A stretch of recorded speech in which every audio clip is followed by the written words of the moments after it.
O nosso tema hoje são os desafios da teoria da literatura. A teoria da literatura, enquanto ciência, tem uma longa história, cujo início pode ser localizado na antiguidade, sobretudo entre os gregos, se consideramos a poética como uma de suas primeiras manifestações. Mas também podemos tomar o seu início mais recentemente, no século XIX, quando os novos currículos universitários incluíram a ciência da literatura entre as disciplinas destinadas aos estudantes de letras. A teoria da literatura pressupõe, desde a sua denominação, que o seu objeto é a literatura, e essa pode ser estudada de modo independente, isto é, sem estar a serviço de alguma finalidade. Nem sempre foi assim. Os estudos literários, por longo tempo, serviram de âncora para a aprendizagem de conteúdos afins. É o que mostram co-irmãs bastante antigas da teoria da literatura, como a gramática, a retórica ou, recentemente, a caçula análise do discurso, cujo início, vamos dizer assim, cujo desenvolvimento pode ser estabelecido já na segunda metade do século XX. Então, nesses casos citados, no caso da gramática, que vem desde a antiguidade, desde os gregos, ou da retórica, ou mesmo da análise do discurso, nós vamos ter o exame da literatura, do texto literário, ser feito de forma a prestar serviço a outras áreas do conhecimento, como da língua ou das formas de expressão. Mas pode-se cogitar também que, mesmo assumindo a possibilidade de a literatura ser examinada de modo independente, como faz a teoria da literatura há longo tempo, mesmo nessas circunstâncias, a obra literária pode estar prestando alguns serviços que não têm a ver originalmente com a sua natureza. Vamos ver um pequeno exemplo representado por um trecho da carta de Pero Vaz de Caminha, aquele que foi o escriba da frota de Pedro Álvares Cabral e viu pela primeira vez, escreveu a sua descoberta, viu pela primeira vez a terra brasileira e falou disso nos seus textos. Pardos, nus, sem coisa alguma que lhes cobrisse suas vergonhas. Traziam arcos nas mãos e suas setas. Vinham todos rijamente em direção ao batel. E Nicolau Coelho lhes fez sinal que pousassem os arcos, e eles os depuseram. Mas não pôde deles haver fala nem entendimento que aproveitasse, por o mar quebrar na costa. Somente arremessou-lhe um barrete vermelho e uma carapuça de linho que levava na cabeça e um sombreiro preto. E um deles lhe arremessou um sombreiro de penas de ave compridas, com uma copazinha de penas vermelhas e pardas, como de papagaio. E outro lhe deu um ramal grande de continhas brancas, miúdas que querem parecer de aljôfar, as quais peças, creio, que o capitão manda a Vossa Alteza. A literatura a serviço dos estereótipos. Nós ouvimos agora um trecho da Carta de Caminha em que ele fala, sobretudo, da sua impressão quando viu pela primeira vez os habitantes da terra recentemente descoberta, que depois tomou o nome de Brasil. Esses habitantes se apresentam de uma forma inusitada para um europeu que vinha do século XV, o Brasil foi descoberto em 1500, e que se depara com figuras que ele não conhecia, ou que ele poderia conhecer de representações imagéticas, mas não ao vivo. Mas ele, ao mesmo tempo, ele vai traduzir essas figuras que ele examina através de algumas imagens reincidentes, quer dizer, o escriba da frota de Cabral, Caminha, ele vê aquelas figuras, mas ele faz, vamos dizer assim, uma leitura como se fosse algo que ele procura adaptar às suas circunstâncias. Então, o que vai significar isso para ele? Quer dizer, ele vê o diferente, ele vê o estranho e ele vai associar um elemento exótico, perigoso, sensual, algo que ele não experimenta, mas que ele traduz, vamos dizer assim, por convenções, estereótipos ou figuras associadas ou provenientes de uma tradição cultural. Vocês vejam que, nesse caso, o texto não é uma obra literária, mas é um texto de literatura, inclusive considerado um texto fundador da nossa literatura brasileira. Ele estabelece alguns modelos que são produtos da tradição a qual Caminha se insere, também ele vai criar uma tradição e, a partir daí, nós vamos ter esses estereótipos se consolidando. É nesse sentido que nós podemos dizer que a literatura, ela vai, vamos dizer assim, ela vai reelaborando figuras a partir daquilo que é a experiência do autor, daquilo que é trazido pela sua cultura.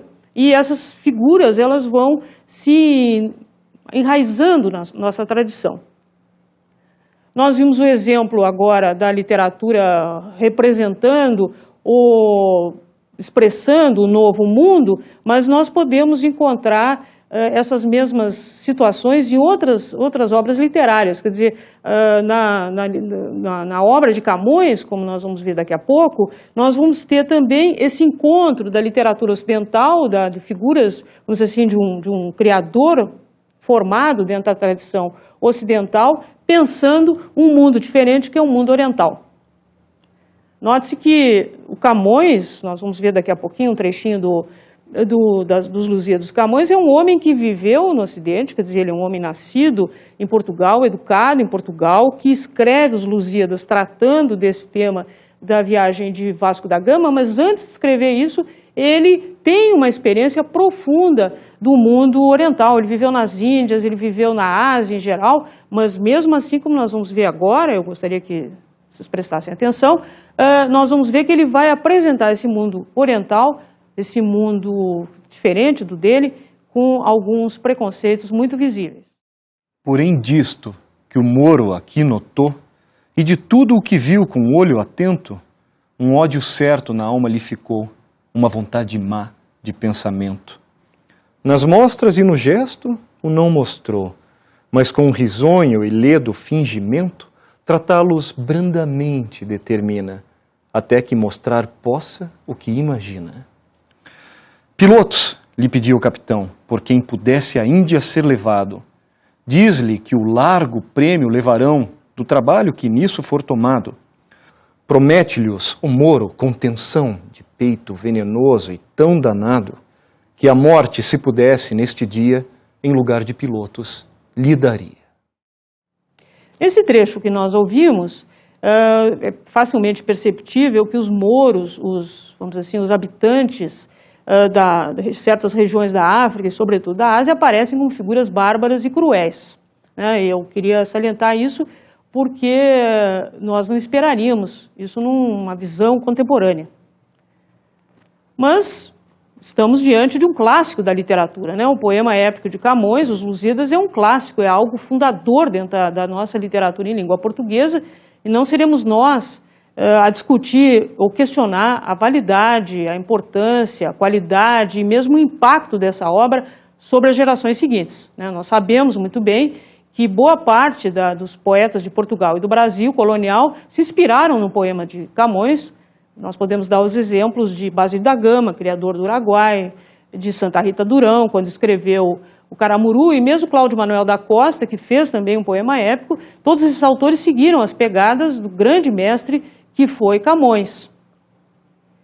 No entanto, Camões não se vê livre da expressão de estereótipos e preconceitos relativamente aos povos até então desconhecidos pelos portugueses e que, no caso do exemplo que nós vimos, aparecem como inferiores ou subalternos. Eu queria chamar a atenção para esse aspecto, né? Quer dizer, o Camões conheceu, ele viveu na Ásia, ele viveu na Índia, ele inclusive viveu em regiões da África portuguesa, já era conquista portuguesa, mas ele não consegue deixar de expressá-los dessa forma, vamos dizer assim, preconceituosas. E da onde que vem o preconceito? Vem do fato de que esses povos, eles são diferentes. E essa diferença é vista como algo, vamos dizer assim, que não pode ser facilmente assimilável, e na não assimilação eles aparecem de forma, vamos dizer assim, não apenas diferente, mas, sobretudo, como piores.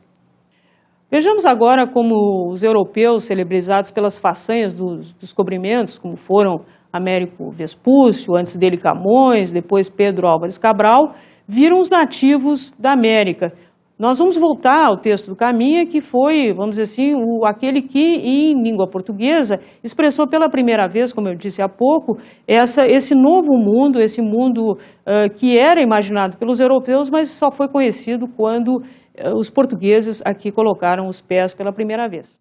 Parece-me gente de tal inocência que, se nós entendêssemos a sua fala e eles a nossa, seriam logo cristãos, visto que não têm nem entendem crença alguma, segundo as aparências. Não duvido que eles, segundo a santa atenção de Vossa Alteza, se farão cristãos e hão de crer na nossa santa fé, a qual praza a nosso Senhor que os traga, porque certamente essa gente é boa e de bela simplicidade, e imprimir-se-á facilmente neles qualquer cunho que lhes quiserem dar, uma vez que nosso Senhor lhes deu bons corpos e bons rostos, como a homens bons. Nós, quando lemos o trecho de Camões, vimos que os mouros, os muçulmanos, enfim, os povos orientais, e ali há inclusive uma grande confusão de origem étnica com religião, aparecem como bárbaros e cruéis. Agora nós temos o Caminha vendo os nossos, depois chamados selvagens, digamos assim, como seres ingênuos, simples, puros, como se residissem no jardim de Éden, né, o jardim do Éden antes do pecado original. Pero Vaz de Caminha chega a declarar que a inocência desta gente é tal que a de Adão não seria maior. Pode-se igualmente concluir que os europeus viam os seres do continente recentemente descoberto, que eles chamaram de Novo Mundo, a partir de um paradigma pré-existente. E esse paradigma nós reconhecemos imediatamente, né? O paradigma do Gênesis, da Bíblia hebraica, que narra primeiramente a vida paradisíaca experimentada pelo casal original, Adão e Eva.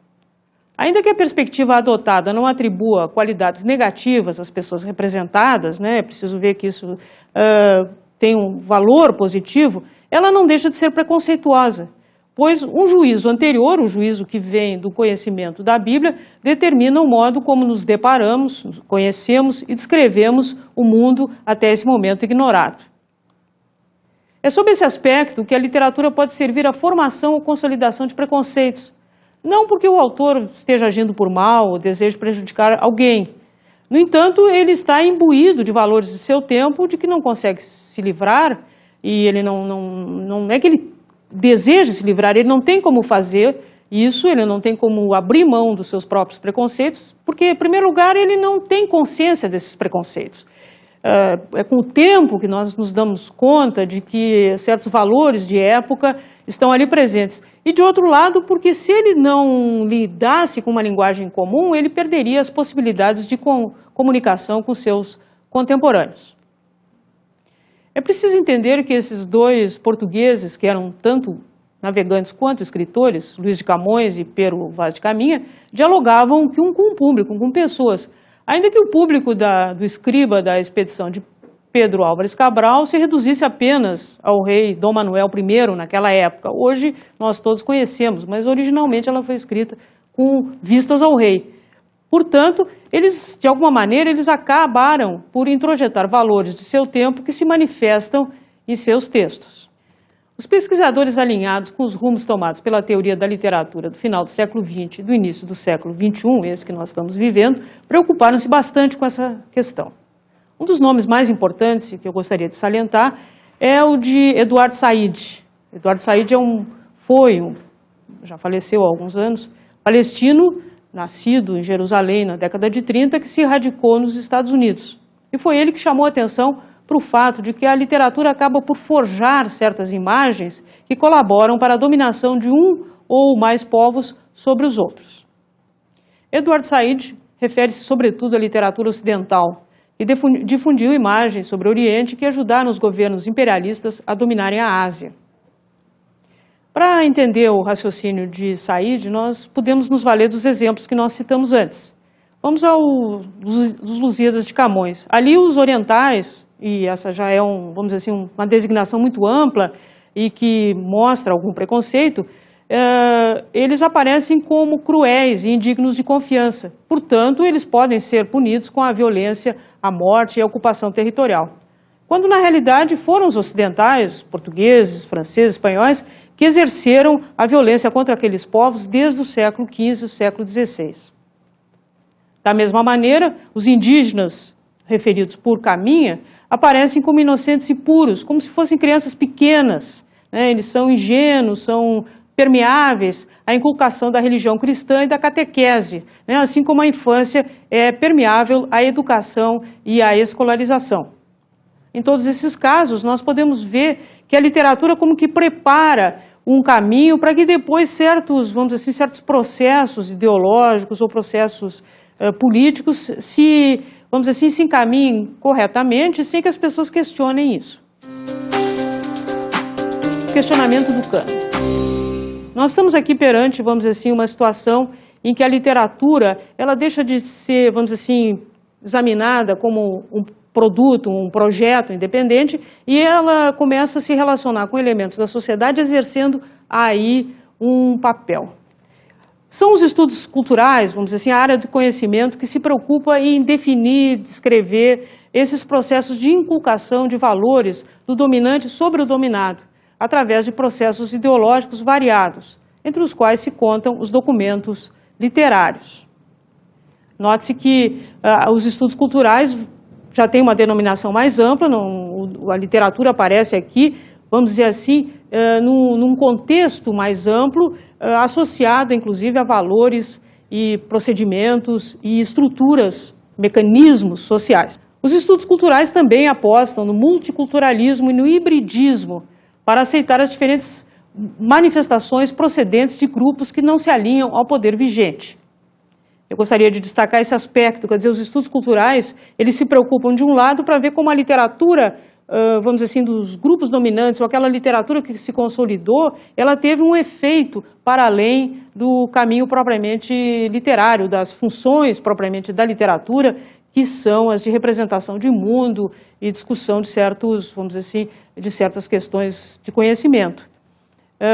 É importante também chamar a atenção esse outro lado, né? Quer dizer, que através do multiculturalismo, a teoria da literatura, através dos estudos culturais, ela é permeável, ela procura valorizar as manifestações mais diversificadas possíveis, né? Como nós vamos ver daqui a pouco.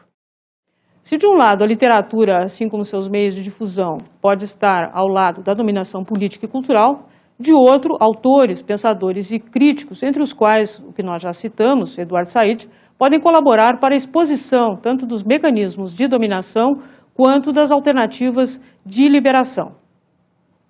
Pensadores alinhados com os estudos culturais, bem como os estudos pós-coloniais, que se fundamentam na perspectiva multicultural, tomam ainda uma segunda direção. Eles questionam um cânone, entendido esse como o panteão das obras consagradas. Cânone é uma palavra que nós devemos também guardar, uma palavra muito importante, porque ela significa justamente vamos dizer assim, esse patrimônio literário que vem desde a antiguidade, que vai se constituindo por meio de obras-primas, obras fundamentais e que vão impactando, né? Quer dizer, vão produzindo efeitos sobre outras obras. Essas obras, por sua vez, elas não estão livres dos preconceitos ou das tendências, vamos dizer assim, ideológicas das suas épocas, como nós falamos. Elas, ao mesmo tempo, vão representar a necessidade de perseguir certos paradigmas, se comparar a esses paradigmas e daí determinar um certo tipo de produção. Quando se questiona o cânone, se coloca vamos dizer assim, sob suspeita todas essas, vamos dizer assim, toda essa tradição, todo esse patrimônio. E o questionamento do cânone vai significar a tomada de várias iniciativas. A exposição dos estereótipos encontráveis na obra de autores consagrados. Nós vimos, a propósito da obra de Luiz de Camões, né? É importante que a gente tanto identifique vamos dizer assim, a presença desses estereótipos, como não se preocupe em desqualificar a obra. O fato de que o autor transmita esses estereótipos é sinal de que ele estava afinado com o seu tempo. Esses estereótipos não foram criados por ele. Eu quero chamar muita atenção para isso, né? Nem Camões inventou a noção do asiático, do mouro, como um indivíduo cruel ou bárbaro, nem a sua obra perde em qualidade. Agora, nós temos que saber que estão ali presentes vamos dizer assim, esses modelos de comportamento que são indesejáveis. Outros estereótipos bastante frequentes são a apresentação de habitantes de países periféricos como inferiores ou inferiorizáveis. É o que se vê, por exemplo, em obras escritas por europeus ou por autores que adotam a perspectiva europeia e obras que se passam na América colonial, ou também obras que se passam na atual América Latina, também na Ásia ou na África. Isso é muito... Nós vimos o exemplo de Pero Vaz de Caminha, e é bastante comum isso, sobretudo na literatura colonial. Se nós formos à literatura colonial brasileira, nós vemos com que frequência, por exemplo, os indígenas são vistos ou como bárbaros ou como inocentes, né? Isso é bastante comum e hoje nos escandaliza, né? Quer dizer, essa noção de que já está no caminho do indígena como quase assim uma figura edênica, mas ao mesmo tempo extremamente permeável à catequese, ou então o contrário, ele aparece como selvagem, como brutal, como, vamos dizer assim, habituado a comportamentos indesejáveis, antropofágicos e assim por diante, né? Ambos esses olhares são olhares ou de europeus ou de brasileiros já, né? Nós encontramos isso inclusive em autores nascidos no Brasil, inclusive no século XIX, que vão dar essa dupla visão do indígena que não corresponde nem à expressão do indígena nem à expressão humana. Ele aparece como uma figura de alguma forma inferior ou inferiorizável. A apresentação de etnias não brancas como inferiores ou inferiorizáveis. É o que se vê, por exemplo, já citado, né, na representação do indígena americano. Também aqui nós temos o indígena correspondendo a uma etnia não branca e que aparece como diferente do branco porque pior. Note-se isso, quer dizer, o indígena, mesmo quando ele é valorizado, quando ele aparece como uma figura boa, o bom selvagem, ainda assim ele tem uma ingenuidade, uma carência que coloca o branco sempre como o melhor. Isso vai aparecer também na representação do negro na literatura, né? Frequentemente nós temos o negro, isso na literatura colonial, mas sobretudo na literatura brasileira do século XIX, também com um indivíduo bárbaro, subalterno, vamos dizer assim, vamos colocar entre aspas, com certas deficiências que fazem dele uma figura menor, né? E com isso, com prejuízos para algum efeito dentro do meio literário e, por extensão, do meio social. Como nós vemos, nesses dois casos, nós temos assim,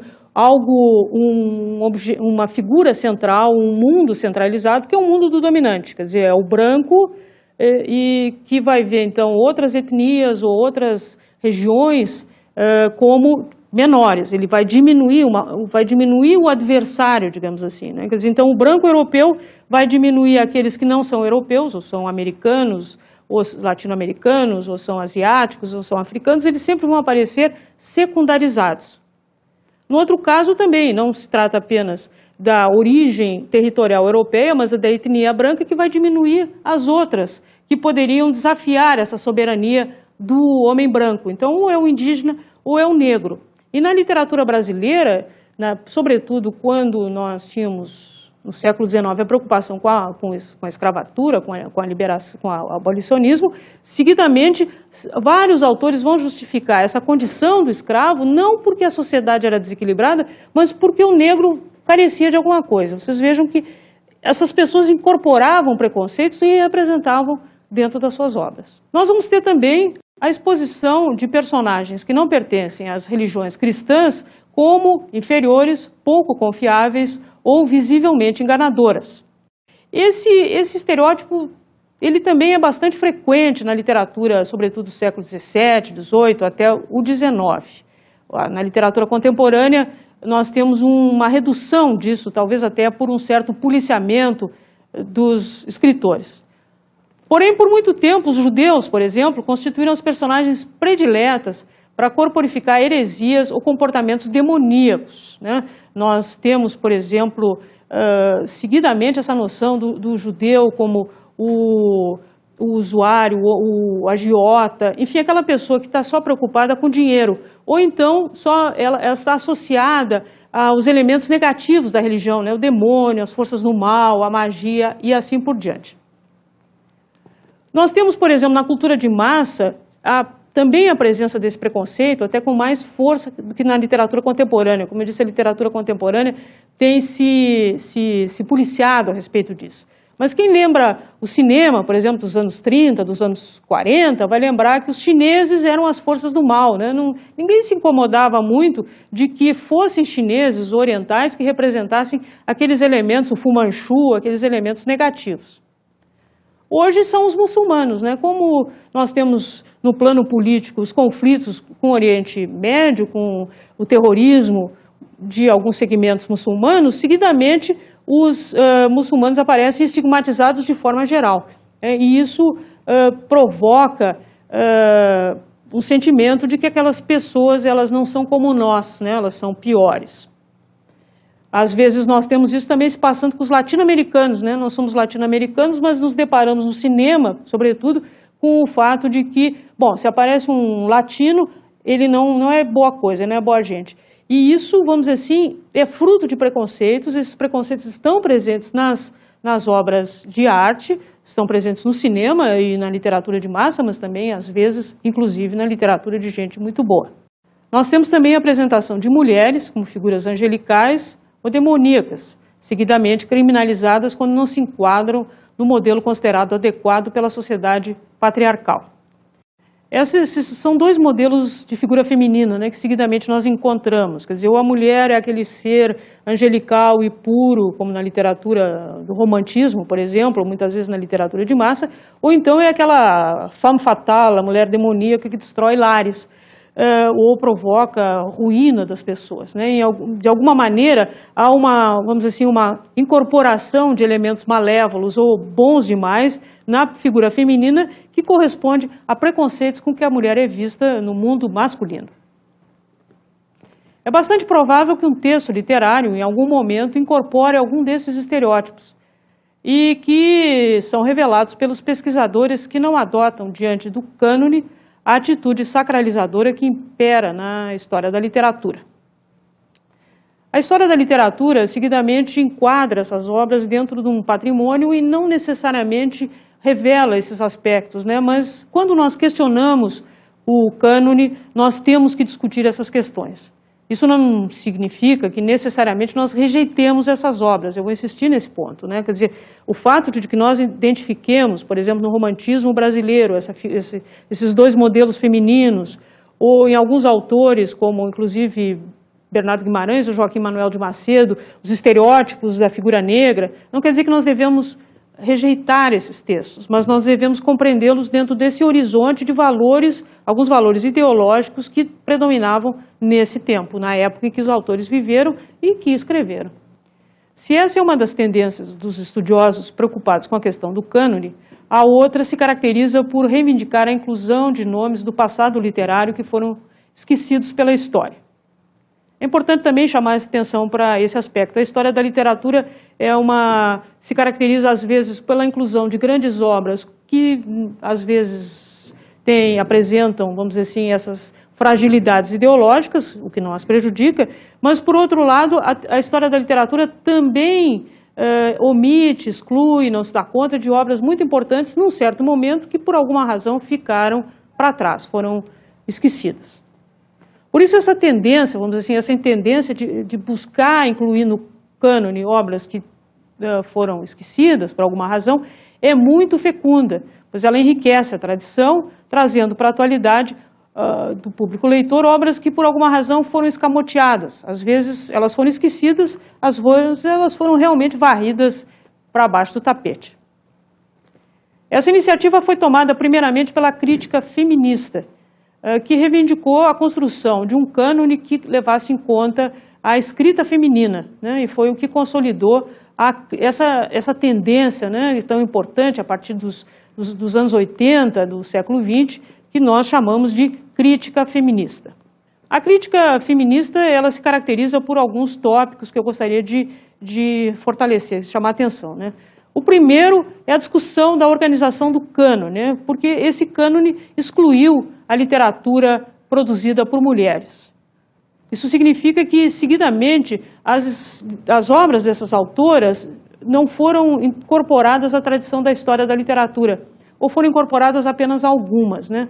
Se nós lembramos a literatura brasileira do século XIX, por exemplo, nós esquecemos que muitas escritoras foram extremamente atuantes e, no entanto, foram ignoradas, né? Quer dizer, nós podemos examinar várias obras chamadas História da Literatura Brasileira em que faltam essas senhoras todas.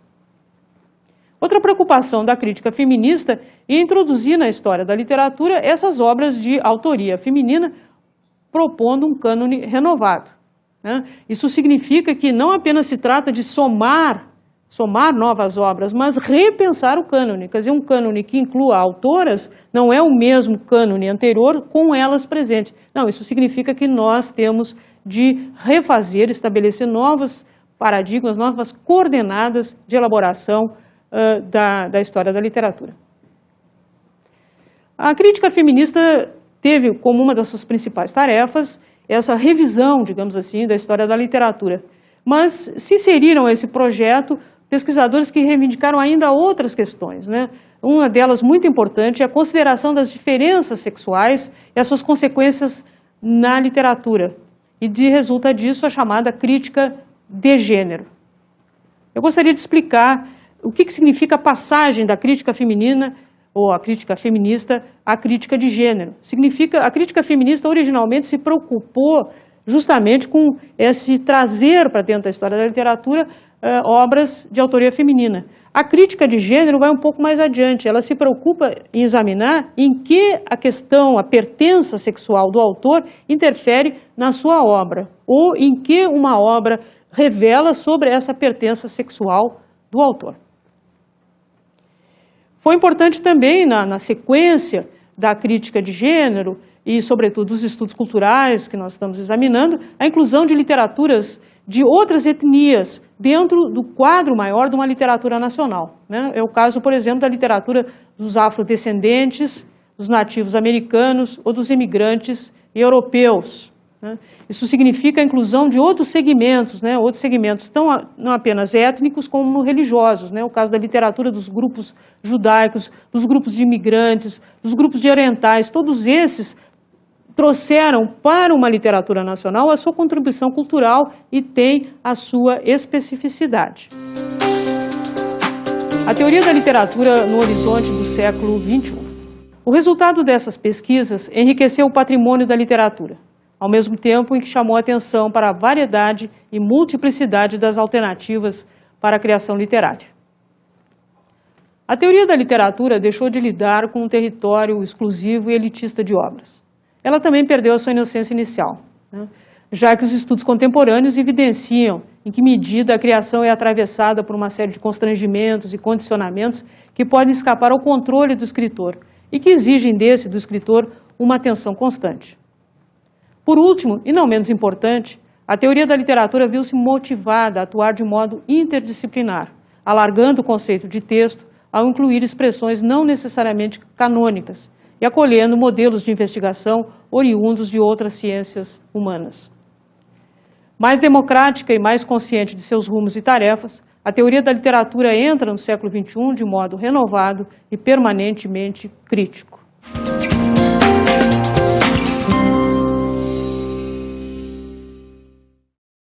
Eu gostaria de recomendar a leitura de um livro fundamental para essas questões que nós examinamos. Se chama Orientalismo e o autor é Eduard Said. Como eu disse, o Said é um autor de origem palestina, atuou nos Estados Unidos e produziu uma obra em que ele discute justamente o modo como a literatura pode criar estereótipos que ajudam, inclusive, a ação política. Então, esse livro está traduzido pela Rosaura Eschenberg, foi publicado pela Companhia das Letras e é acessível a todo mundo. Boa leitura.